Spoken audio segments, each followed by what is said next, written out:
Welcome to the Best Interest Podcast, hosted by Jesse Kramer, where we discuss today's best ideas in personal finance and investing. The Best Interest is a personal podcast meant for entertainment purposes only. It should not be taken as financial advice and is not prescriptive of your financial situation. Here's your host, Jesse Kramer. Quick, before I introduce our guest, could you please pause the show and then in your podcast app, give a rating and review to the Best Interest Podcast? Why? Because the Best Interest, it's a growing small business, and I want to keep making this content for people just like you. A rating and a review, it lets all those fancy algorithms know that you care about this podcast. And I know I'm asking for your time, I'm asking for your effort, and I know that you don't owe me anything. So I really appreciate those of you who decide to sacrifice that time and effort to leave that rating and review. Thank you guys. So with that, let's go meet our guest.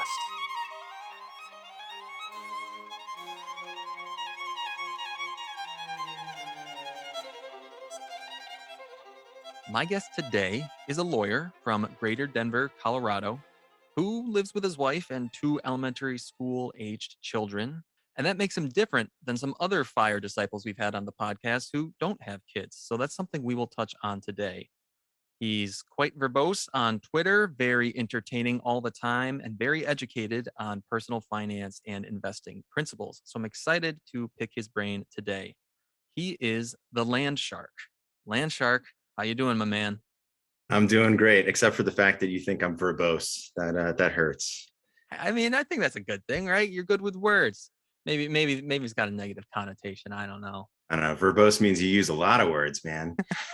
You're concise. How about that? Is that better? I don't know. I try to be intentional, but then again, sometimes it's just diarrhea of the mouth, right? You just whatever comes out. That's probably me being verbose and using the wrong word for you. Let's be honest. That's some irony right there. That's some sad irony.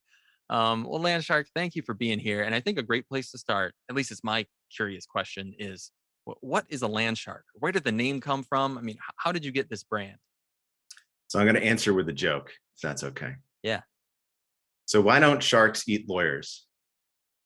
I don't know. Professional courtesy. So it's not a very good joke, but yeah, lawyers are sometimes referred to as sharks.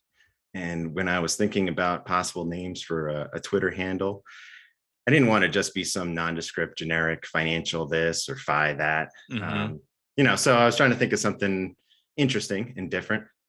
I'm land-based, so there you have it. And it is a classic Saturday Night Live skit. If you've never seen it, you should look it up on YouTube. The Landshark with Dan Aykroyd back from the 70s. So it was pretty good.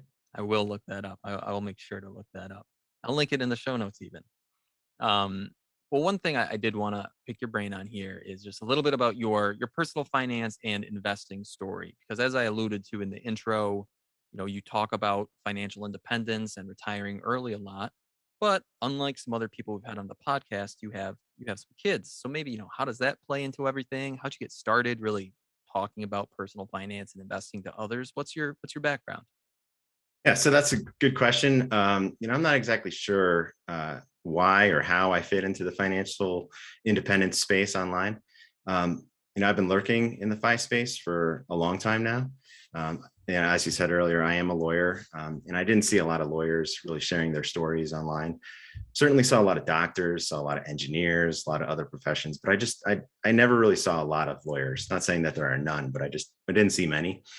I also just wanted to add my voice to the space and have some fun at the same time. So, I'm in my early 40s. As you said in the intro, I'm a husband and father of two elementary school age kids. I've been practicing law for about 2 decades now, almost. And, the law is an interesting profession. At times it can be intellectually stimulating. I get to work on some really interesting cases, complex cases with clients. We're doing really remarkable things. But the flip side of that is it's also extremely stressful. So, I'm pretty much always on call. And, the business model for practicing law at a law firm is, we bill our time. So we're literally trading our time for money. And, I've known for some time now that, I wasn't going to be one of those lawyers who practices well into my 60s, 70s, or 80s. There's plenty of lawyers that, they're the gray hairs walking around the office and they've been doing this forever and they're going to do it to the day they die. So for me, the law was always a means to an end. It pays well. And I've always been pretty careful about saving and investing. And, so when I was in my 20s, I was kind of dabbling a little bit in stock picking. But about, 10 years ago, that's when I started getting really serious. And it really came with becoming a father, right? So that's kind of like the light bulb moment when I was just like, all right, I got to start getting real and serious. So I started reading a lot of investment books. I stumbled upon the Bogleheads forum. I don't know if you've ever checked out the Bogleheads forum, but those forums are just full of really great information, and that was a real eye opener for me. And at that point in time, I became convinced that I shouldn't try to beat the market because I wasn't smart enough to do so. But instead, I should just try to keep fees low, invest in broad-based index funds, and capture the market's return, and just invest regularly and aggressively for the long term. And it was through that, the Bogleheads forum that that's when I eventually stumbled upon the fire community. Because like before that, I wasn't sure what I was saving for. I was just saving because that's what we were told to do, right? Go save for retirement. Sure. Um, and that concept was kind of ambiguous, right? Like save for retirement. Well, what exactly does that mean? I didn't really understand when I would be retiring or how much I would need to retire. But ultimately I had a family and I was becoming increasingly dissatisfied with the grind that is, working as a lawyer, and I wanted out. And, once COVID hit and we found ourselves, working from home, I got to spend so much more time with my kids that I decided that, that was way more important to me than any amount of money that I could earn from a job. So I made the decision that I was going to retire as soon as possible. Excellent. Thank you for that background. A really cool background.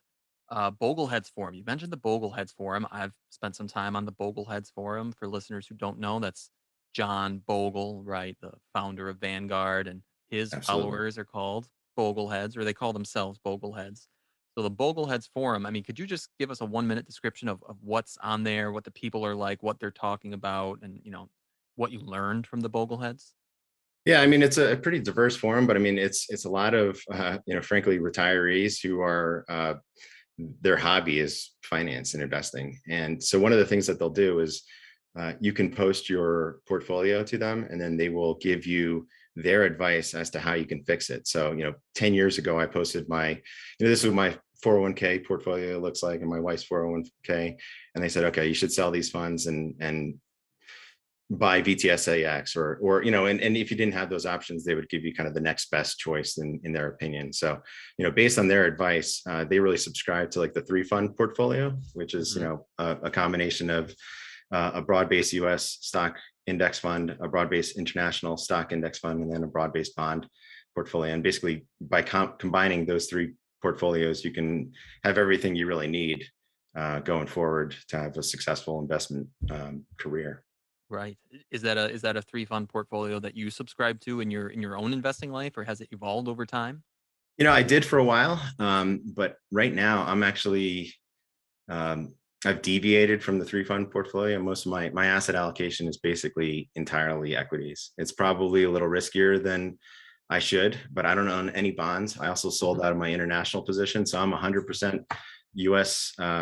Equities, VTSAX, and we own our home outright, so I kind of view that as our bond position.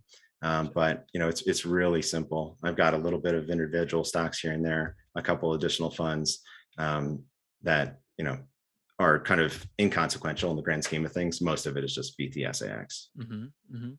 Out of curiosity, those individual stocks that you own, is that just kind of play money on the side to kind of test yourself, or do you have, like, a strong conviction in those companies in particular? What drew you to those stocks? Honestly, it's more like entertainment than Yeah. anything else, right? It's like less than 1% of our portfolio, and a little dabbling, here and there to see like, oh, can I actually do some stock picking? But I'm not putting real money on the line in the grand Right. scheme of things, Right. right? I'm just, buying a couple of things here and there, and it's nothing that would be uh, unusual or unheard of, right? Like there's the Amazons and Facebooks and the Googles and the Apples, those types of tech companies generally. So Gotcha, gotcha. So it's like putting $10 on the football game. Just makes things a little more interesting, put some skin sure, in the yeah, game, just kinda yeah. add some fun to the experience. Okay, you mentioned some books earlier. You mentioned, right around that time maybe where you found the Bogleheads, you had kids, you had the light bulb went off, you started reading some books. What were some of the most influential personal finance investing books that you still go back to?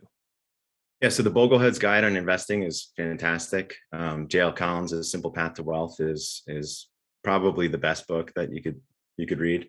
But then there's some other classics. Jack Bogle himself has a number of uh, investing books. Bogle on mutual funds, Common Sense on mutual funds. Burton Malkiel's A Random Walk Down Wall Street is a classic. William Bernstein, The Four Pillars of Investing is fantastic. So um, there's another one. It's The Coffee House Investor was another Hmm. book. It's by Sure. a guy named Skultis, I think Yep. his last name. Yep. Yeah, so there's a number of them. All of them kind of share that kind of uh, appreciation for not trying to beat the market and just trying to match the market and keeping your index your fees low, right? And investing in broad-based index funds. Right. Right. Excellent. Yeah. But the one I recommend to everybody is The Simple Path to Wealth. I mean, it's so easy to understand and straightforward. And JL Collins is such an amazing author. He's a great writer. And for somebody starting out, I mean, you can't beat that one. You might convince me to finally go get my copy. That's probably the number one book in terms of the Venn diagram of highly recommended, but that I have not read. That Simple Path of Wealth is probably the top book in there.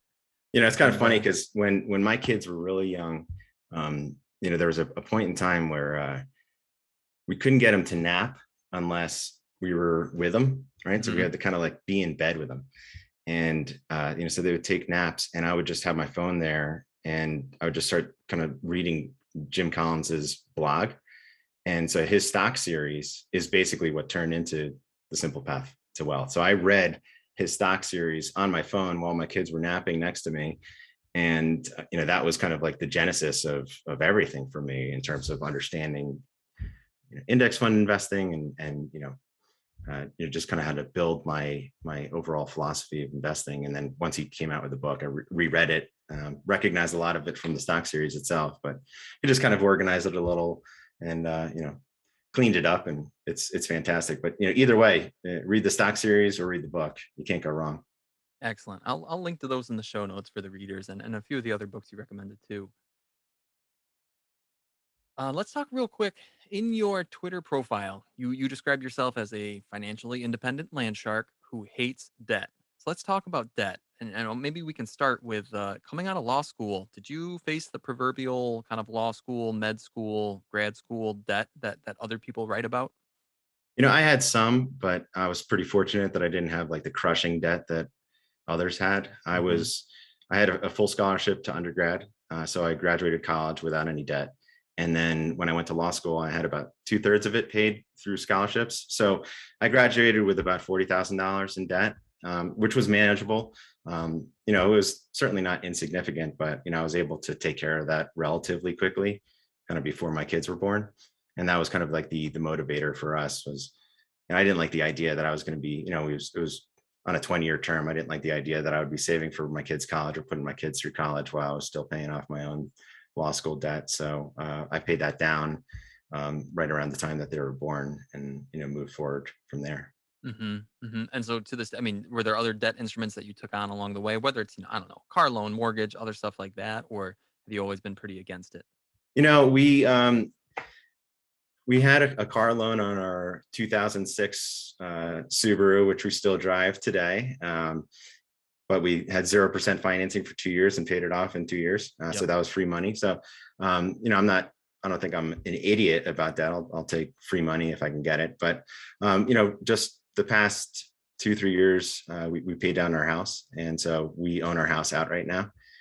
We recognize that that may not necessarily be the optimal financial decision from just a dollars and cents perspective, but from a peace of mind perspective, we love the fact that we own our house outright and that we're not paying, you know, 3, 4 thousand bucks a month to the bank every month. Right. Psychology versus math is the never-ending argument in this space, and right, there's no right answer because that's why they call it personal finance. Personal finance. It's all up to individuals' choices. And so what you're saying there, Landshark, if I'm understanding it right, is yeah, you probably could have taken some of that extra money, put it in VTSAX, and made 15% a year in the last 5 years on it. Instead, you paid down maybe a 3 or 4 or 5% loan. So mathematically, okay, in hindsight, 2020 hindsight wasn't the optimal choice, but you feel great about the fact that you own your house outright. That's amazing. And so it's such a peace of mind fact. Yeah, absolutely. I mean, we've got no regrets with paying it down. And, I mean, the flip side of it is, in hindsight, yeah, we know what the returns of the market are. But 5, 10 years ago, we didn't, right? And the market could have easily done something different, and paying on a guaranteed rate of return to reduce that debt level would have been a really smart decision. So, either way, I don't regret it at all. There's no chance that I would take out and cash out the equity in our house to do some investing. Like having that paid off and knowing that our cash flow is that much better on a month to month basis, that's enabling us to retire early, because we're not going to have that eating away at our monthly expenses. Right. And just knowing your story, knowing where you stand today, you were probably also investing quite a nice sum of money every month in addition to paying down your mortgage early, right? It's not like you weren't investing at all. Yeah. Yeah, absolutely. I mean, I don't think we were maxing out our 401ks and Roth IRAs the entire time that we could have. In hindsight, we probably could have gone back and invested more. But, we have been saving aggressively uh, for a very long time now. And, one of the things that paying down the mortgage allowed us to do is it really instilled the discipline of saving massively, right? So what we did is we took out a 15-year loan and we paid it off in about 5 years. And, on our house, we had a $400,000 mortgage. So paying that off in 5 years, that's a lot of money to pay back relatively quickly. Now, we were fortunate that we were making good money, so we had the ability to do that. But once we paid off our mortgage, we were paying $5,000 a month towards our mortgage.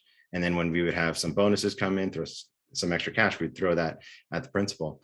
When we paid off that mortgage, all of a sudden, we had $5,000 a month that we were not spending, that we just kept allocating towards our investments. So now, like, $60,000 goes to our taxable brokerage account every single year, and it doesn't bother us because we're used to spending it. And it allowed us to kind of avoid lifestyle inflation, because we were just used to not having that money around for buying toys and buying new cars and clothes and whatever it is. But Right. yeah, I mean, to your question, Jesse, yeah, I mean, we it wasn't a either or scenario. We were certainly saving while we were paying down the mortgage.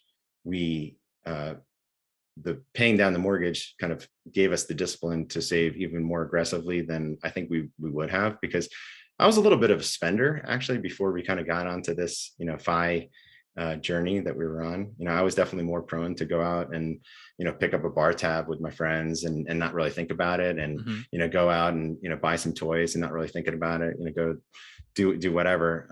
And this instilled discipline. And for people who are very disciplined in and of themselves, maybe they don't need it, but for me, I kind of needed to have that regular payment that I knew that was going to pay down the mortgage, to then kind of drive us forward, if that makes sense. That does make sense. That does make sense. And I'm sure that the fact that the mortgage payment was probably automatic, or maybe you had set it up automatically, and then now you're investing, if I had to guess, might be automatic withdrawals. The fact, I mean, it almost makes discipline easier for you in that way. Absolutely. Yeah, Yeah. absolutely. Well, and that's why, listen to the Nobel Prize winners, right? Listen to the Richard Thalers and the Danny Kahnemans of the world from the behavioral economics field, who say, automate your finances, right? Yeah. Reduce the friction, set yourself up for success by putting money in your 401k automatically, investing that money automatically, the way to go. Well, David Um, Bach's, The Automatic Millionaire. I don't know if you've ever read that one, I do but I know mean that. David Bach. He's also he's one of the latte factor guys, right? Or he Yeah, wrote a yeah, book. and Yeah. and and so that was the latte factor, I believe, first appeared in The Automatic Millionaire, and I think The Okay. Automatic Okay. Millionaire came out sometime in the mid 2000s. He re revised it a couple years ago, but it's a great book and it's really simple. It's another one of those kind of seminal personal finance books. But basically, he always talks about the idea of just automating your finances, paying yourself first, and then just set it and forget it and let it take care of itself. And for me, kind of learning to automate our, IRA and 401k contributions and our mortgage payments, and then just learning to live on what was left, then we didn't allow ourselves to succumb to lifestyle inflation because we had a smaller kind of amount of money left over each month because so much of it was already spoken for. And I think that that's the easiest way to kind of guarantee your success. And one of the things that we did is, we were probably more aggressive in terms of, what the target that we set for, paying down the mortgage, that $5,000 a month.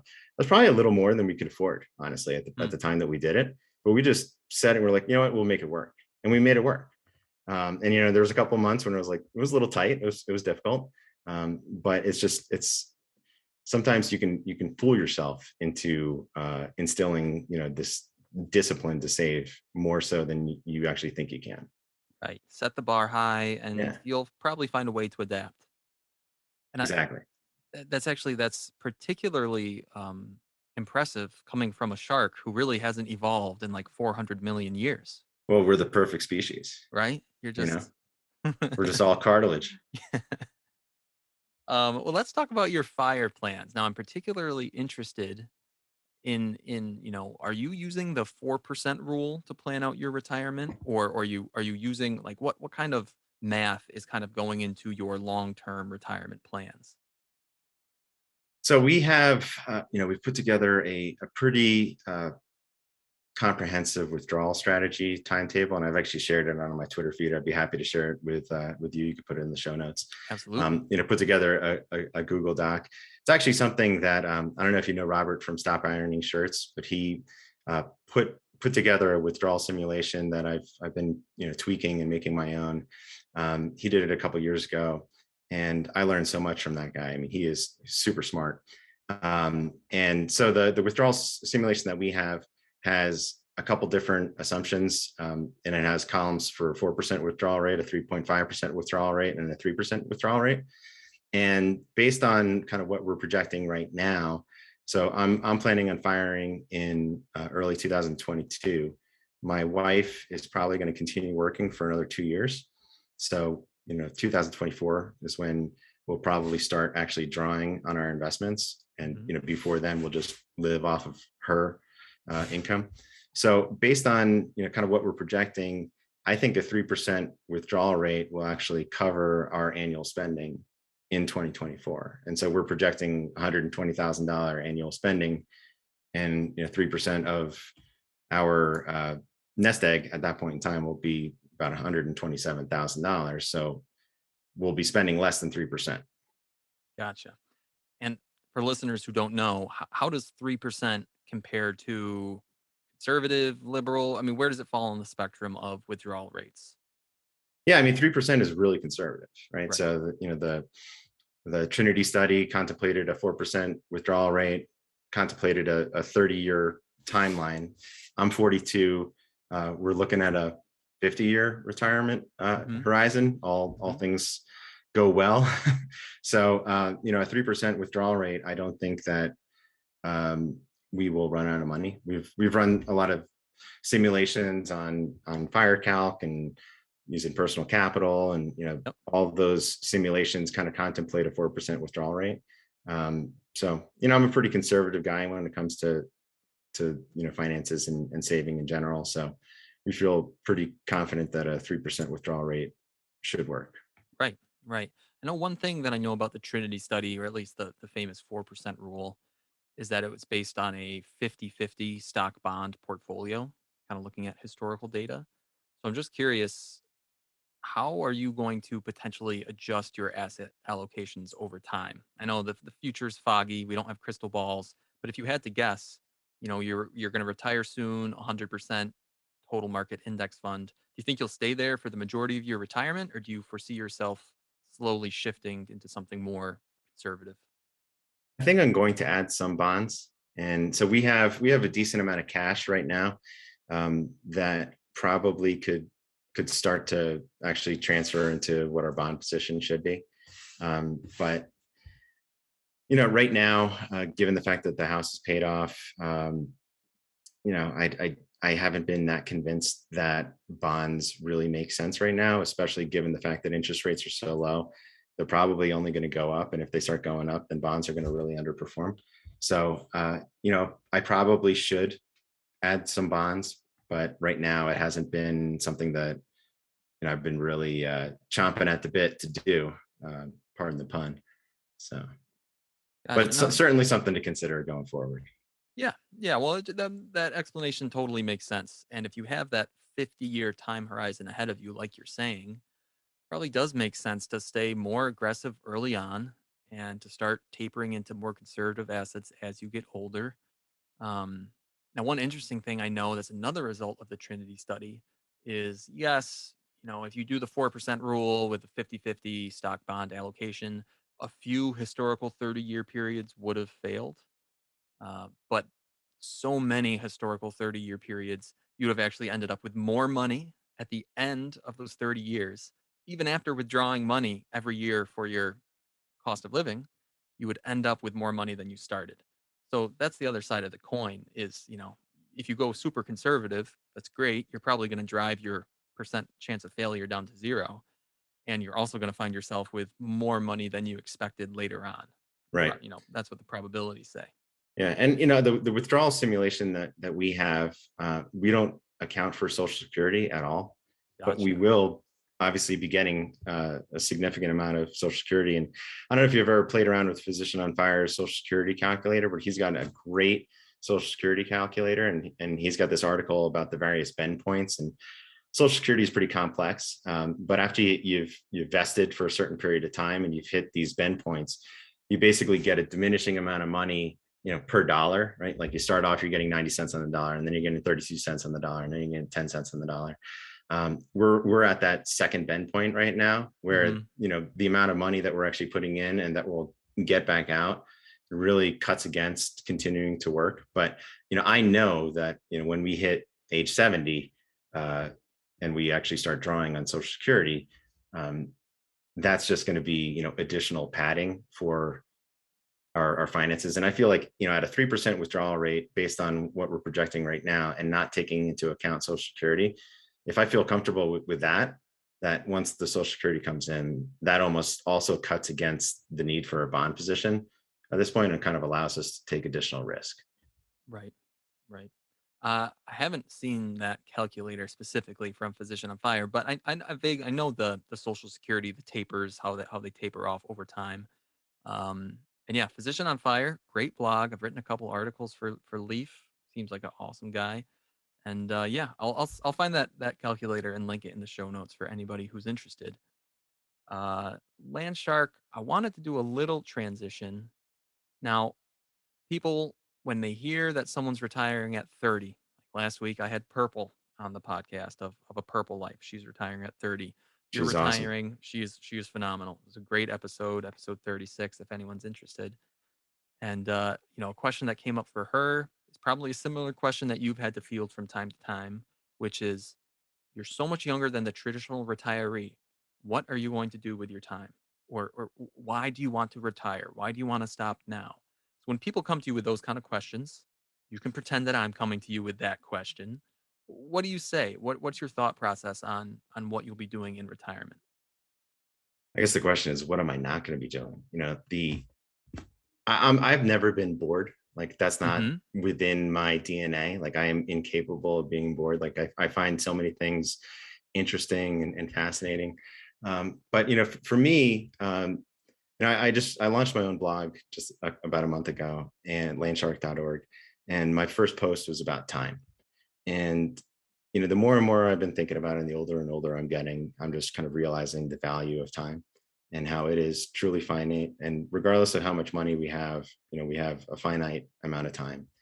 And I really want to make sure that I'm not squandering that time and just trading it for money, right? Like right now, I'm selling my time to my clients Hmm. for money, and that's great. It's provided me with a really great lifestyle, live in a nice community, nice house. My kids go to great schools, but my kids are growing up, and I don't want to miss their childhood. And that's one of the things, like we mentioned earlier, about COVID and working from home.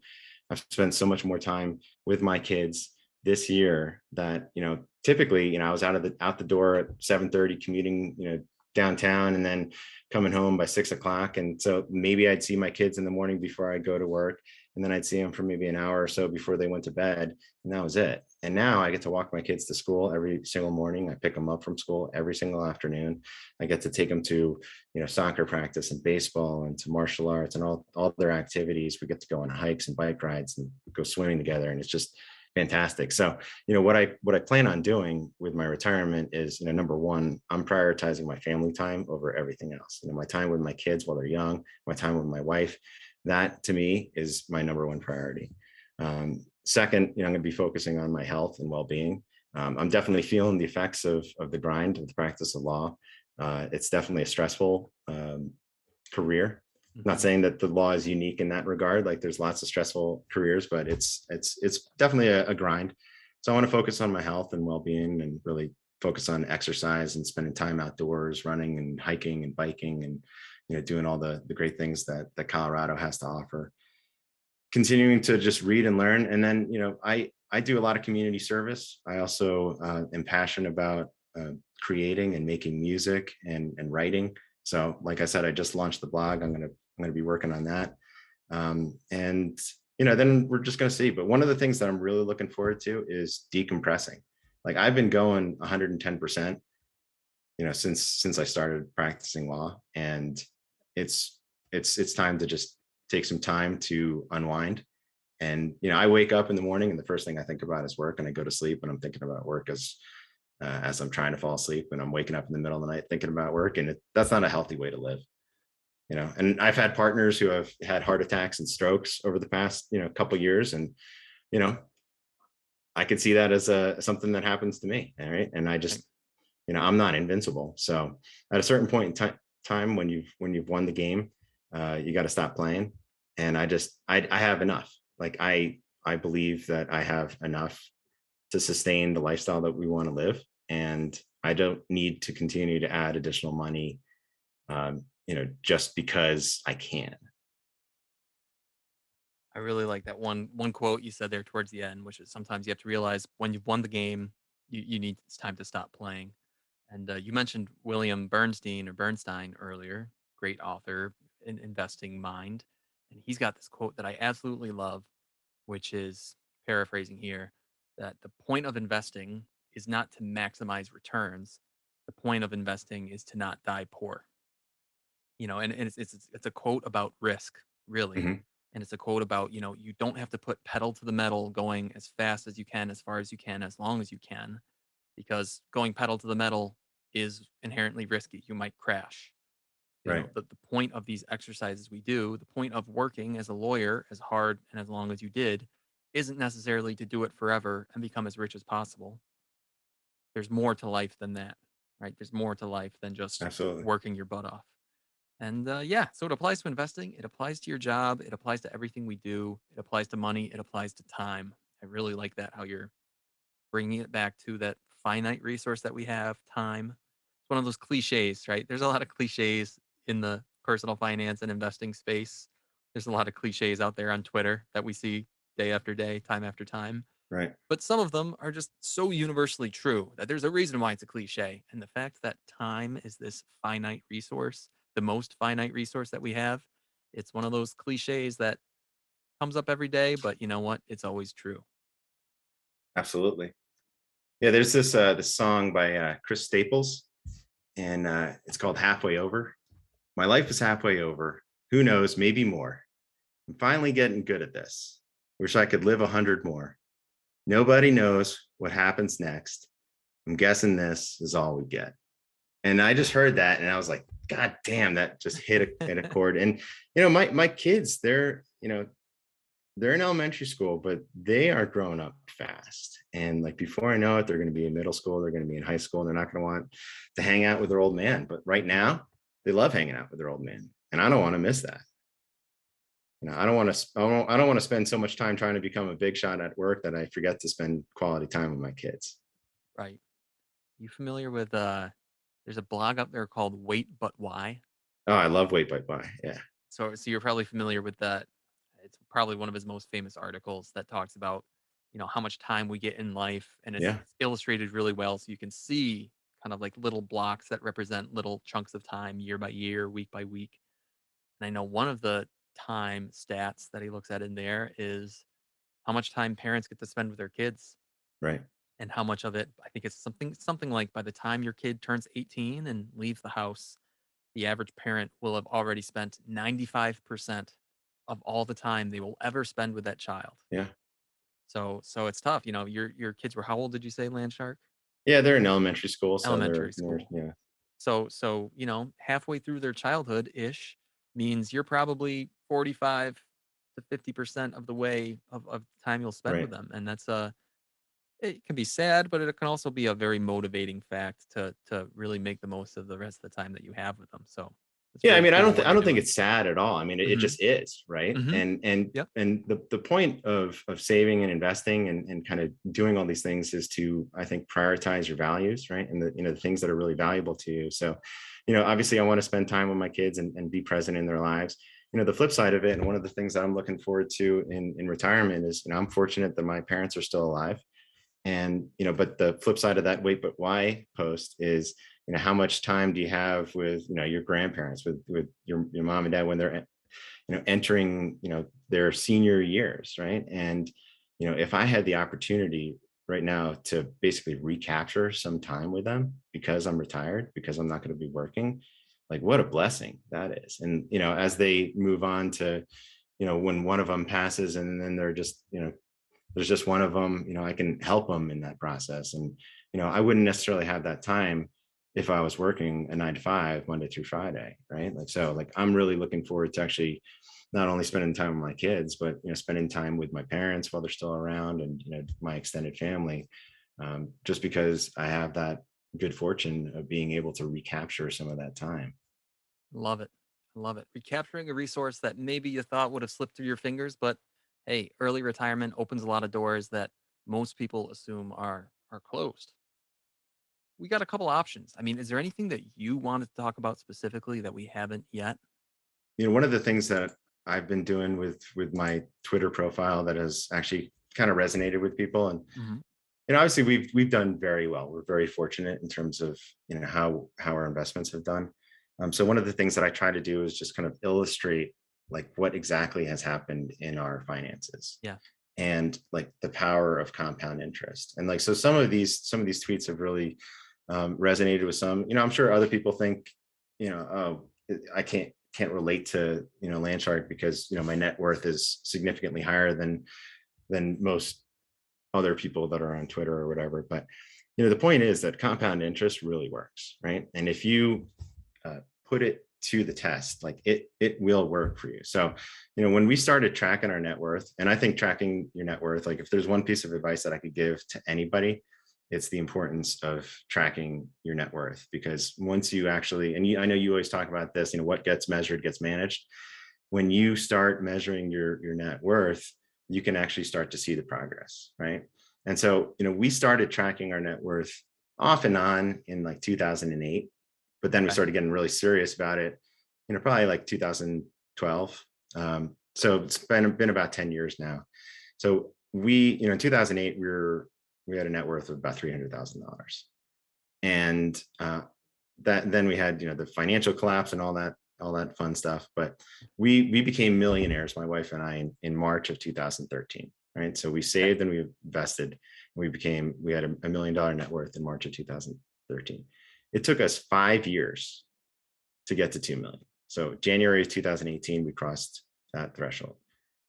But it took us 2.5 years to get to 3 million. So in Mm. September of 2020, we got to 3 million. We got to 4 million in April of 2021. So we made $1 million in less than a year.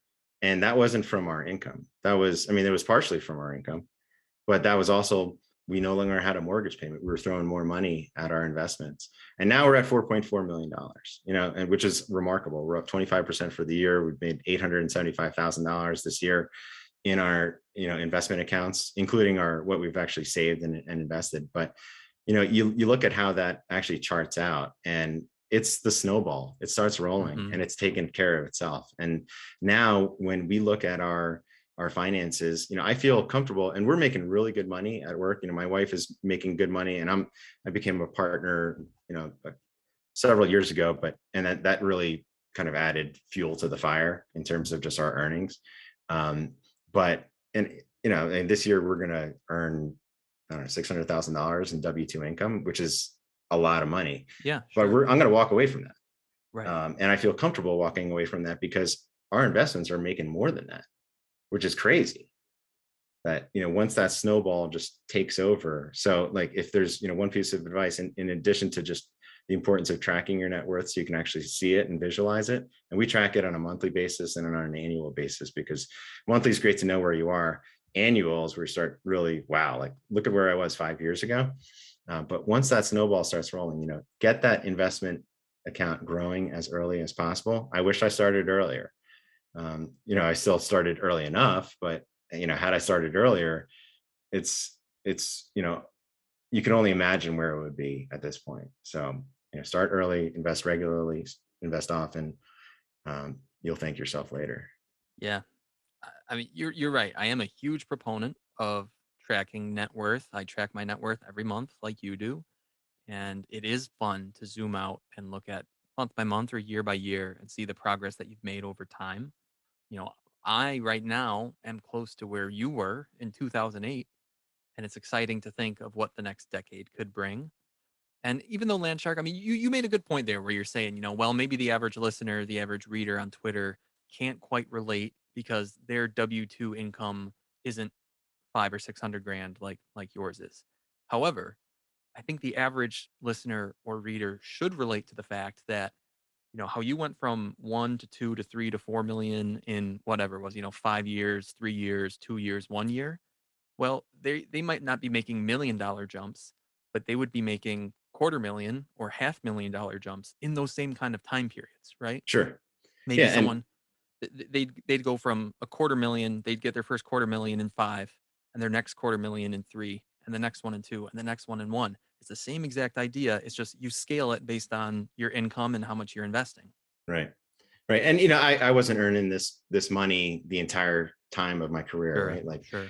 I started as a lawyer. I was making under $100,000 when I first started out, and it started to grow, which is still a significant amount of money. But my wife and I were not earning over $200,000 for a decent chunk of our marriage, and then it started growing, and we just got more serious about investing and throwing the money at the mortgage and throwing the money at our retirement accounts and throwing the money at our brokerage account, and it just starts snowballing. Out of curiosity, maybe you know this for sure because I know you've kept a lot of data in your past, or maybe you just have an educated guess. How much of your total portfolio right now can you attribute to actual investing principal versus how much of it can you attribute to that principal growing or interest returns?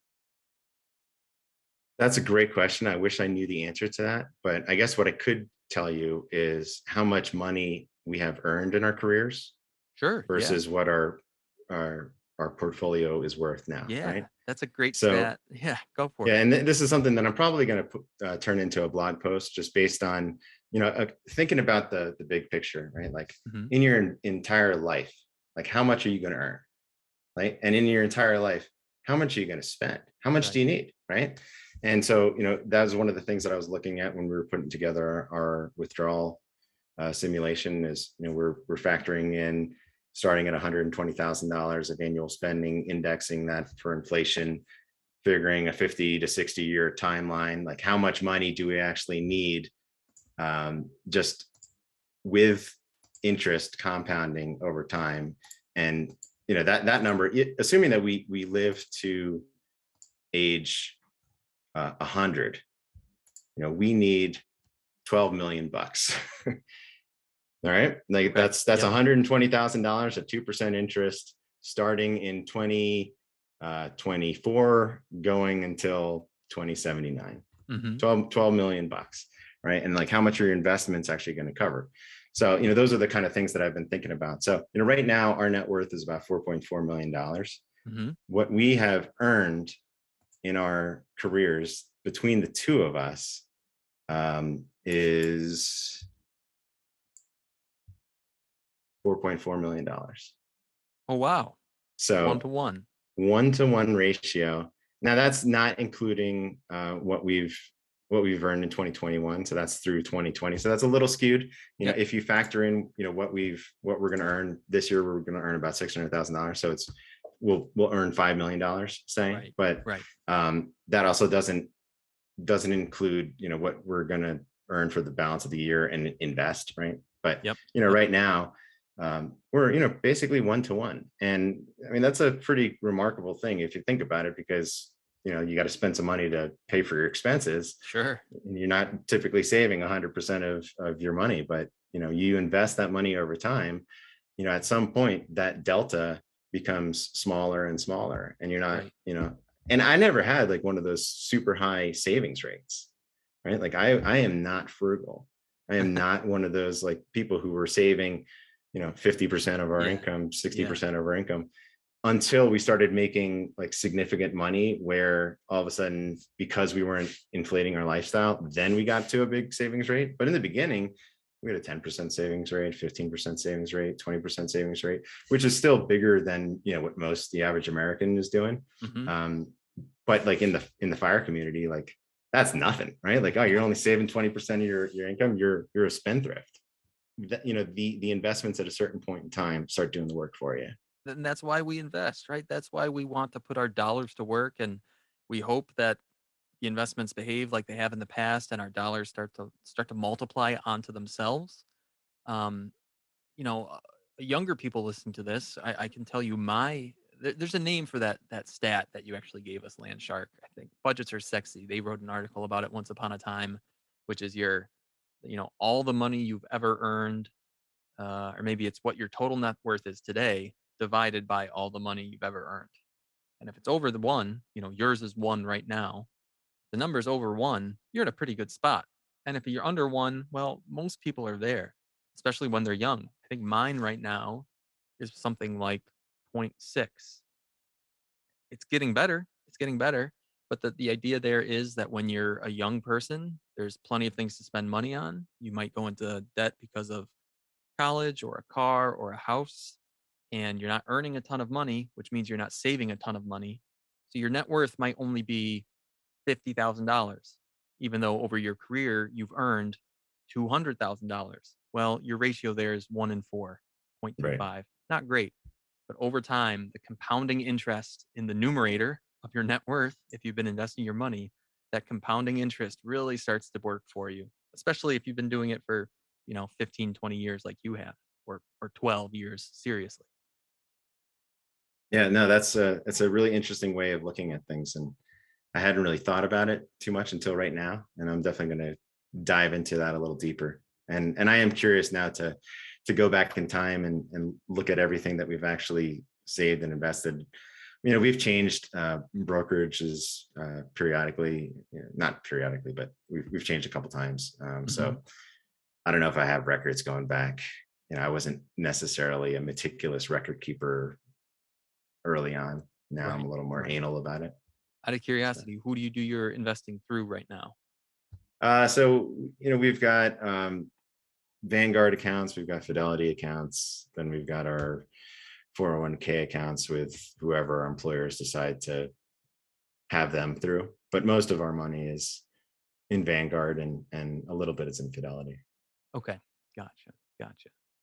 Um, yeah. Oh, I happened to find it. I did a little Googling in the background here. That might be rude of me to Google while podcasting, but How dare you?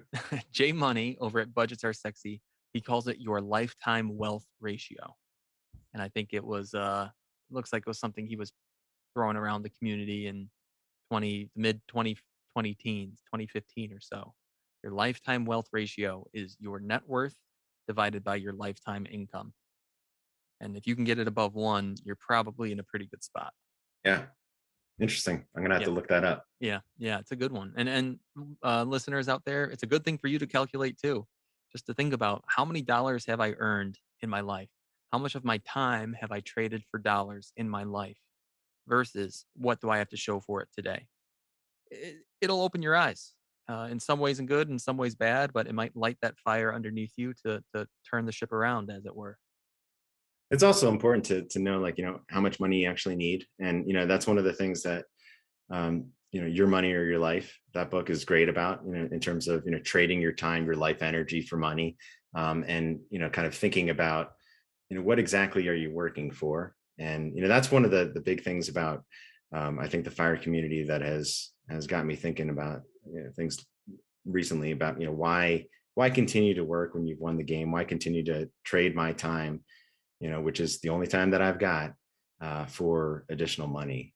That life energy is irreplaceable, right? And it would just be so much better to do that, to spend that time and life energy on things other than work, right? Work Right. at my 9 to 5. So if you haven't read that book, I'd highly recommend it. It's a great one. Yeah.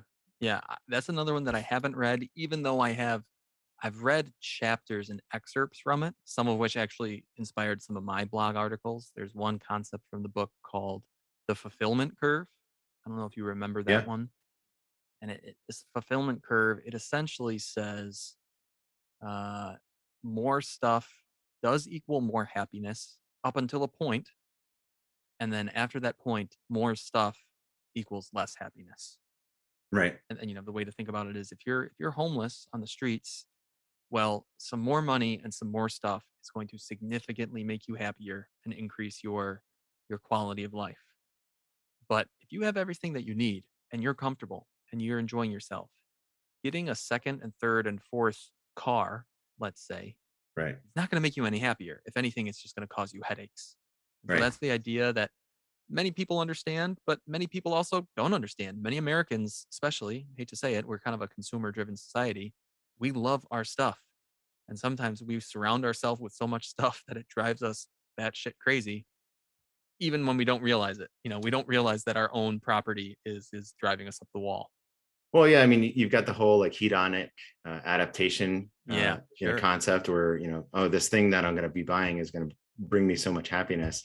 You get it, and then you're like, well, it doesn't bring me the happiness that it did when I first bought it. So I need to go buy something else, right? And so in Your Money or Your Life, another thing that they talk about in that same concept of the fulfillment curve is, with each purchase that you're making, is it actually bringing you something of value? Is it actually enriching your life? Is it actually bringing you joy? Is it actually giving you what it's worth you to exchange your precious life energy for? Right. And when you think about it that way, and it's the same kind of concept of like opportunity cost, right? So like, a dollar today is $1.37 actually because of taxes, and then it's $10 in 20, 30 years, whatever it's going to be. Like, is it worth the exchange? Hmm. And that's not philosophy for becoming a miser or being uh, a Scrooge about anything, but you just want to think about, you want to be mindful about the way that you spend your money, and make sure that you're spending it in a way that is actually bringing you the proper amount of value that it should. And there's nothing wrong with spending money. I mean, if you want to spend money, I mean, we're like what we're doing right now in terms of factoring in $120,000 3% withdrawal rate um, from our investments. That would be a fat fire lifestyle, I think, by any stretch of the imagination. That's a lot of spending. We certainly don't consider ourselves frugal. We Hmm. live in a nice area, our kids go to good schools, we like to go on nice vacations, but that's something that we really value. So I don't mind spending a lot of money on a really nice vacation because it's something that our family really appreciates. Right. So Trade your time, trade your life energy for stuff that really matters to you. And when you start absolutely. thinking of trade in those units, everybody thinks of trades maybe in units of dollars. Okay, that's very understandable. Well, if you change your units from dollars to hours or from dollars to life energy, however you want to measure that, all of a sudden these trades might look a little bit different to you. And that's the idea that these authors like Vicki Robin, Your Money, Your Life, that's what she's trying to tell us. And it's a great mindset to have. It's something that has helped me out a lot over the last, say, 5, 6, 7 years for sure. Absolutely. I'm trying to instill that a little bit in my kids, Hmm. although right now, they are they are like peak video game age, right? Where they're just like totally into it. And, now there's all these in-app purchases that you could do in Roblox and Minecraft and all that stuff. And, they just want it, right? And I try to tell them, Sure, like, you sure. really want to spend your money on that? Like, and I'm making them actually spend their own money, right? Like they've got a bank of Hmm. mom and dad, and Mr. Money Mustache has done a blog post about the bank of mom and dad, and a kind of a way of teaching your kids, the value of money, and that money doesn't grow on trees, and that it's not something that you should just waste, right? Like, but you can Right. spend it, but you got to be spending it mindfully, right? And on things that are actually going to bring you value. It's a little hard to instill that lesson on elementary school age kids, but I'm trying. Totally. It totally is. And it's, at least from my own experience of having been a kid once, and it's the lesson that might not sink in at 12, but there will come a time later in life when you're thinking back, when they'll be thinking back on these lessons that you've instilled in them, and it'll click so much easier for them because they'd heard it before than it might for someone who had never heard that lesson before. At least I that's the hope way a so. lot of that's the way a lot of lessons have worked for me, right? I didn't listen when I was 10 or 14, or but then sometime in my 20s I said, "Ah, ha ha ha, that's what was going on there. Now I get it." And it makes a lot more sense. Well, let's go into the famous Best Interest Podcast rapid fire questions. How about Sounds that? good. Okay. All right. So the first one is, what's the last material object or personal luxury that you spent $100 or more on? I'm going to cheat here. I'm going to do two. Perfect. Bought a new mountain bike. It's fantastic. My family goes on a lot of bike rides together. So living here in Colorado, you got to have a nice mountain bike. So I love it. It gets a lot of use. Cool. Second thing is I bought a vintage 1964 Rogers Tower drum set, and it's just this kick-ass drum set from the 60s. It sounds and looks beautiful. And I told my wife during COVID, I was like, I got to buy this drum set. And she's like, whatever, man. Like, it's your money. You worked hard for it. So you mentioned earlier actually that you enjoyed music and that in Yeah. retirement you'd be doing more music. Are you a drummer primarily? I play a little bit of everything, but yeah, drums are my main instrument. Very cool. You playing any bands, or how do you express your musicality? I have, as a practicing lawyer, I don't really have the amount of time that I'd like to be in a band right now. Hmm. I've got a couple of people that I like to play with, and that's one of the things that I'm going to be spending a lot more time on in retirement for sure. Nice, nice. Next question.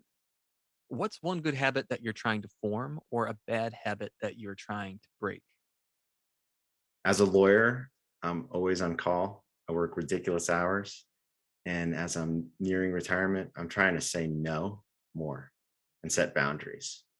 I'm struggling with that personally, especially in this content creation space where there's this like little hidden idea that saying yes to everything is how you get ahead. If that makes sense. Oh yeah, You yeah. just got to do everything. You got to meet everybody, you got to accept every offer, you got to go on every podcast, you got to accept every guest post. At some point, it's like I am driving myself crazy. You got to start saying no. I think there's like the yin and yang of life, right? Like, I Hmm. mean, there are self-help books about, right, saying yes to everything, and then there's self-help books about saying no to everything, right? And like, what's the right answer? And I think it depends, right? Like, it depends on kind of where you are in your life and where you are in whatever the phase is of your business or your schooling or your career. Maybe there's a time to say yes to everything, and then maybe there's a time to dial it back and say no. And I've been saying yes to everything for a long period of time, and now it's time to pivot and to say no and to set those boundaries. But for you, you're launching the best interest, you're growing this business. Maybe it's appropriate to say yes, and then at a certain point in time, dial it back and then say Right. no. Yeah, that's a good point. It's a good thing to think about. Next question. What's your favorite financial tool or app or service that you use, and why do you like it? So J Rod mentioned this in a previous episode of your podcast, but it's my net worth spreadsheet. It's simple, it's elegant, and it works. I love Mint and Personal Capital, but this spreadsheet easily lets you see your monthly and annual net worth performance. I use it regularly, and it's just worked for me.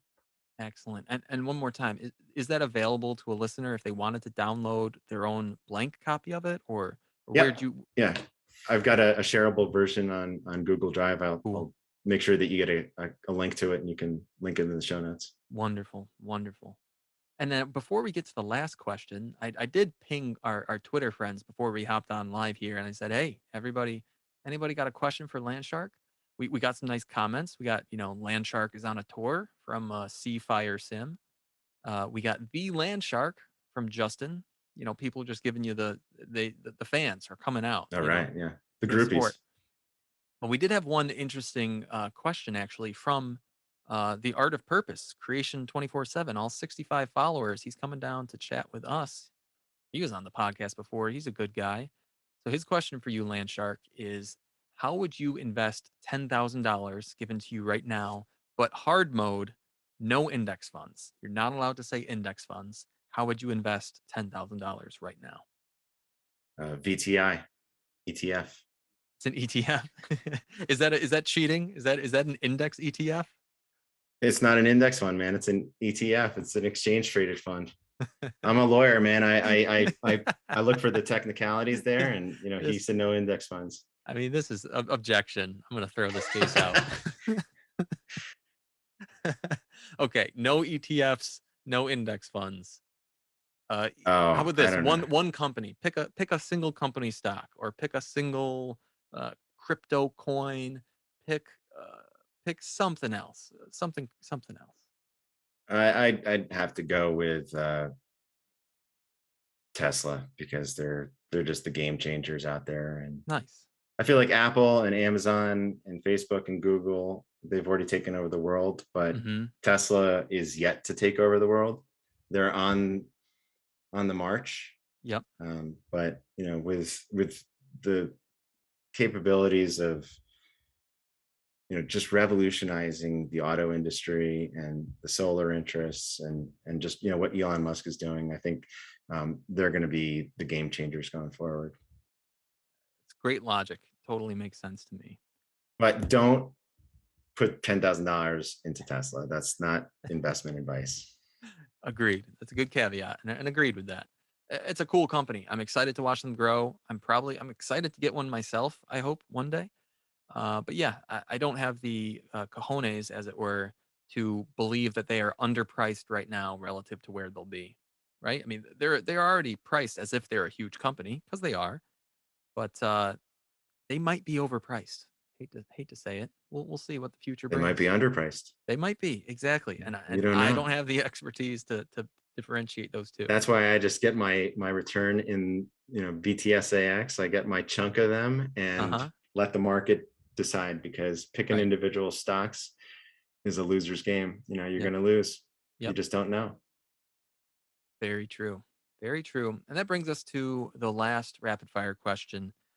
Landshark, if we gave you a billboard, what message would you put on that billboard to share with the world? If your kids ever ask you to play with them, say yes. That is a very nice message. Landshark, if anybody wants to reach out to you, if they download your spreadsheet and want to ask you a question about it, or they just want to connect with you and pick your brain, how can these people reach you? Yeah, so check out my new blog, which is landshark.org.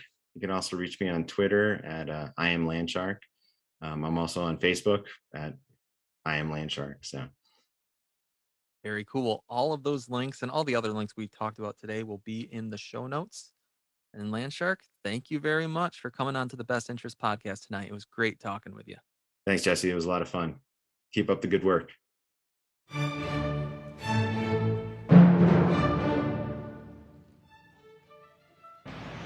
All right, a little more bad audio from me. Apologies for that. But I want to give a huge thank you again to Landshark. Thank you for coming on the Best Interest podcast today, Landshark. Listeners, if you want to reach out to the Landshark, I've included all of his links in the show notes. If you want to reach out to me, my email is jesse@bestinterest.blog, or you can follow me on Twitter, where my username is bestinterest_JC. We can continue to invest in one another because, as Ben Franklin said, an investment in knowledge pays the best interest. Sharing with others is investing in their knowledge. And thank you all for listening to this episode number 37 of the Best Interest Podcast.